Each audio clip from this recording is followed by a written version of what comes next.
Have you ever loved someone fully, done all the right things, made all the right gestures, and watched them somehow feel unloved at the end of it? Or have you been on the other side, cared for, provided for, told "I love you" regularly, and still felt a quiet, persistent sense of something missing? We've all felt misunderstood in a relationship. We've all given love we believed was being received and found out, sometimes too late, that it wasn't being received at all. Not because the love wasn't real, because we were speaking a different language. That's the work of this channel. The Relationship Blueprint takes the most powerful frameworks in relationship psychology and shows you how to use them, not in theory, but in the next conversation you have with the person you love. Today, we're breaking down the 5 love languages, but not the way you've heard them explained before. We're going to look at the version of each one most couples get completely wrong, and language number 3 in particular is the one that ends more relationships than the other 4 combined. I'll tell you why at minute 8.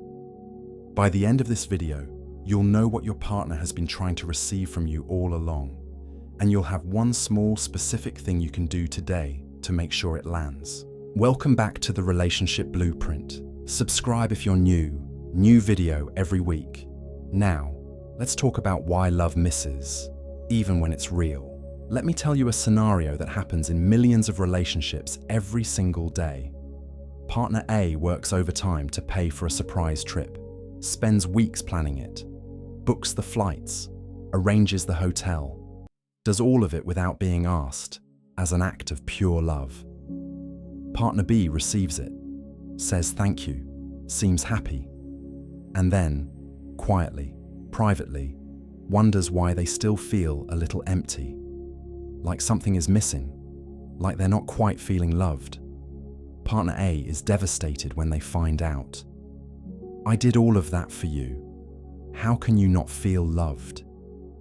Because love doesn't just need to be given, it needs to be given in the right language. This is the core insight behind Dr. Gary Chapman's 5 love languages, one of the most practical and quietly life-changing frameworks in relationship psychology. And we're going to come back to partner A and partner B at the end of this video, once you understand exactly what was happening between them.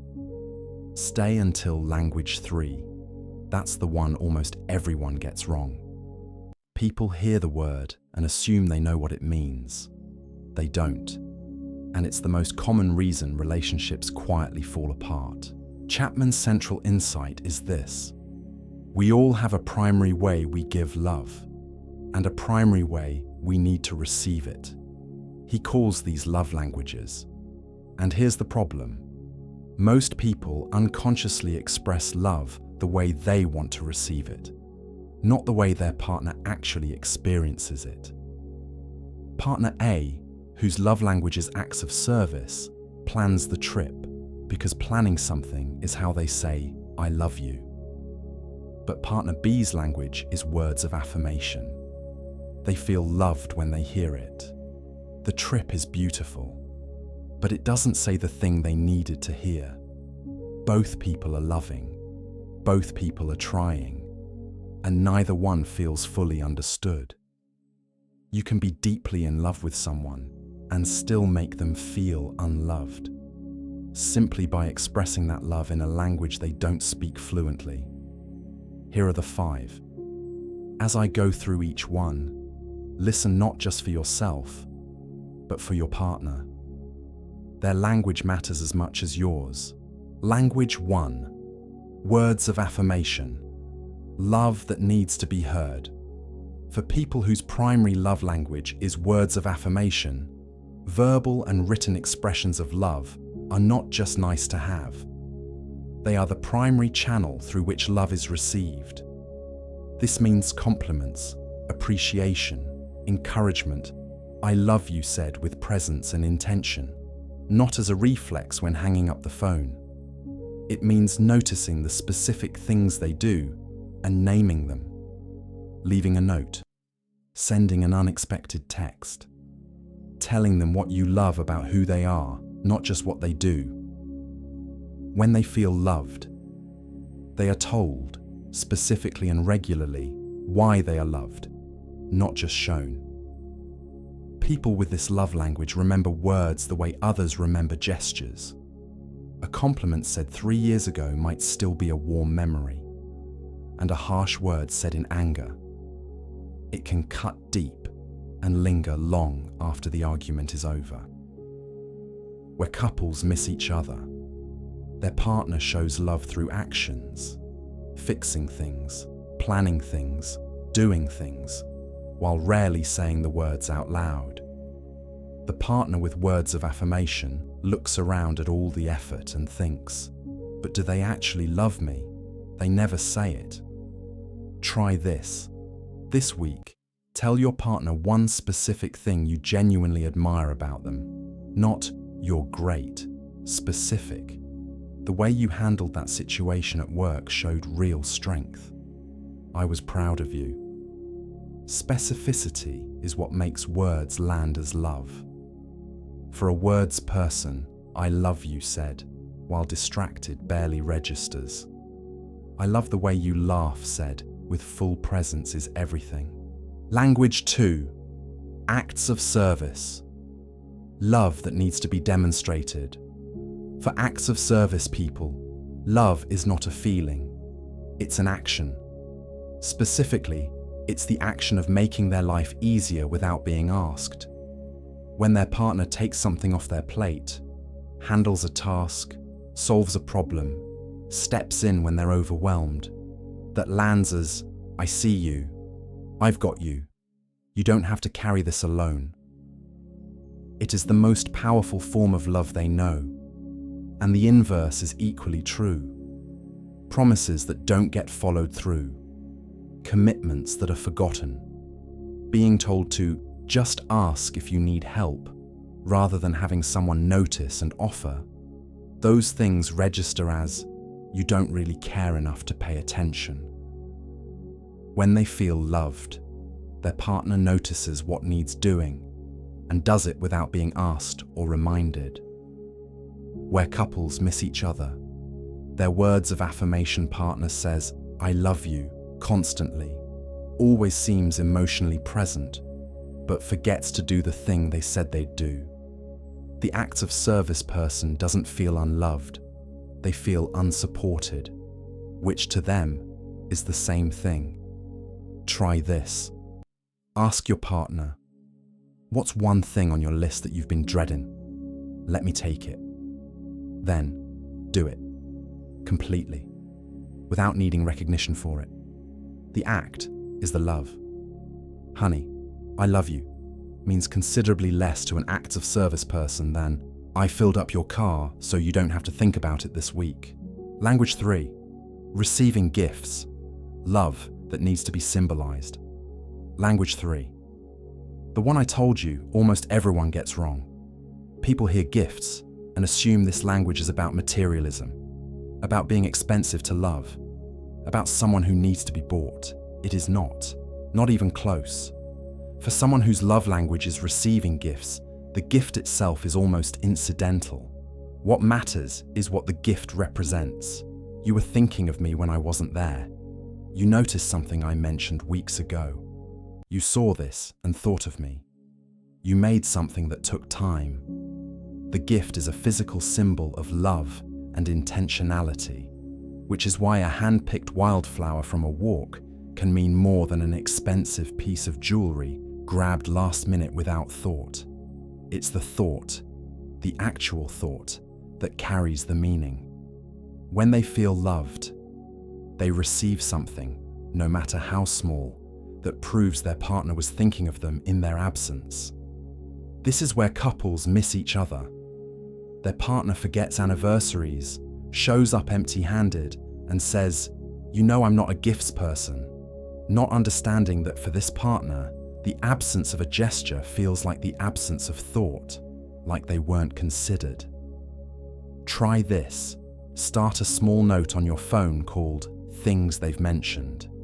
When your partner mentions a specific coffee they love, a book they've been meaning to read, a song they liked, write it down, then act on it at a random, unexpected moment. The unexpectedness amplifies everything. Gifts people are not asking for things. They are asking for proof they're thought of. That can cost nothing. And here is why I told you. This language ends more relationships than the other four combined.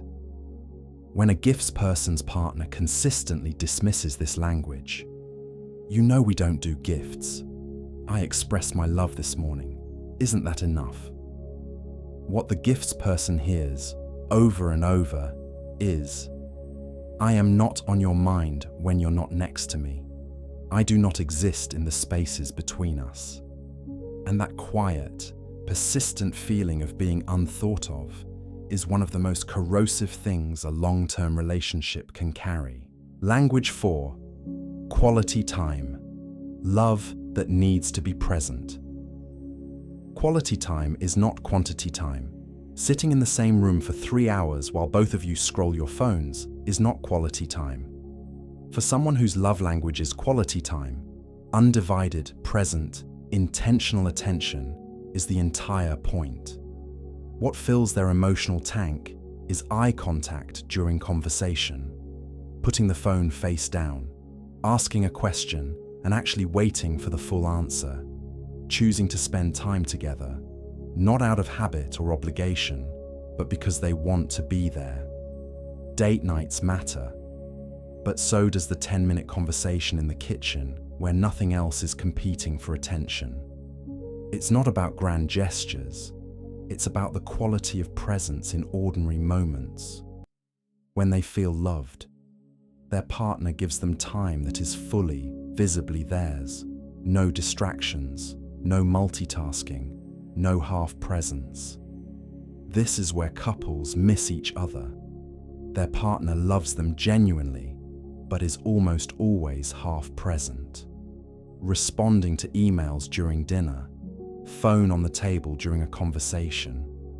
Always technically there, never fully there. The quality time person doesn't feel neglected in a dramatic way. They feel quietly, persistently invisible. Try this. Schedule 1 hour this week, phone in another room, no background TV, where you and your partner do one thing together with full presence. Cook something new, take a walk, play a game. The activity matters less than the undividedness of your attention. For a quality time person, a partner who is physically present but mentally elsewhere can feel lonelier than being alone. Language 5, physical touch. Love that needs to be felt. Physical touch is also frequently misunderstood, often reduced to sexual intimacy, which misses the vast majority of what this language is actually about. For someone whose primary love language is physical touch, the body is the primary channel through which emotional connection is communicated. A hand on their back, walking past. Sitting close on the sofa instead of on opposite ends. A long hug at the end of a hard day. These physical moments are not peripheral. They are the relationship to this person. Touch communicates safety, presence, and love in a way that words and actions cannot replicate for them. And the absence of touch, especially during conflict or difficulty, is experienced as coldness or rejection, even if that's not the intention at all. When they feel loved, they are touched, not just during intimacy, but in the small, everyday moments that say, I'm here and you're not alone. Here is where couples miss each other. Their partner is loving, attentive, does all the right things, but is not naturally physically affectionate. They sit apart by default, don't initiate casual touch, and the physical touch person slowly starts to feel like they're living with a roommate they happen to love. Try this. Introduce one additional non-romantic touch per day for 1 week. Hold their hand in the car. Touch their shoulder when you walk past them in the kitchen. Give a real hug, not a side squeeze, when they get home. Track what shifts. For a physical touch person, being held during a difficult moment communicates more than any words could. Touch is not an add-on to their emotional experience. It is the emotional experience. Now, let's go back to partner A and partner B from the beginning. Partner A plans the trip. Their love language? Acts of service. They showed love the only way they knew how, by doing something big and meaningful. They genuinely cannot understand how it didn't land. Partner B's love language? Words of affirmation. The trip was wonderful, but what they needed was to hear, at some point during the planning or the trip itself, "I planned this because I love you, because you deserve to be celebrated, because I think about your happiness every day." One sentence. That's it. That's what would have completed the experience for them. Neither person was wrong. Neither failed. They were both loving as hard as they knew how. They just hadn't learned each other's language yet. The most common source of feeling unloved in relationships is not a lack of love. It is a language barrier neither person knows they have. Here is how to discover your languages and theirs. Step 1. Notice your complaints. Your complaints are a map to your love language. You never say you love me equals words. You're always on your phone equals quality time. You said you'd handle that weeks ago equals acts of service. What you complain about most is what you most need to receive. Step 2. Watch how they love others. People naturally give love in the language they want to receive it. Watch what your partner gives freely. That's almost certainly what they most need to receive themselves. Step 3. Have the conversation directly. Watch this video together. Pause after each language. Ask, on a scale of 1 to 10, how much does that resonate? The conversation itself is an act of love before you've even applied a single insight. Step 4. Make specific requests. Don't say, "I need more quality time." Say, "When we watch TV together, could we sit close instead of on opposite ends?" Specificity transforms intention into action. So now you know the 5 languages. You know what your partner has been trying to receive. You've got a plan to start speaking it this week. But here's what most love language videos don't tell you. Even when you speak each other's languages perfectly, even when communication is great, even when you've done everything right, there are 8 specific habits that quietly kill relationships from the inside. They're invisible.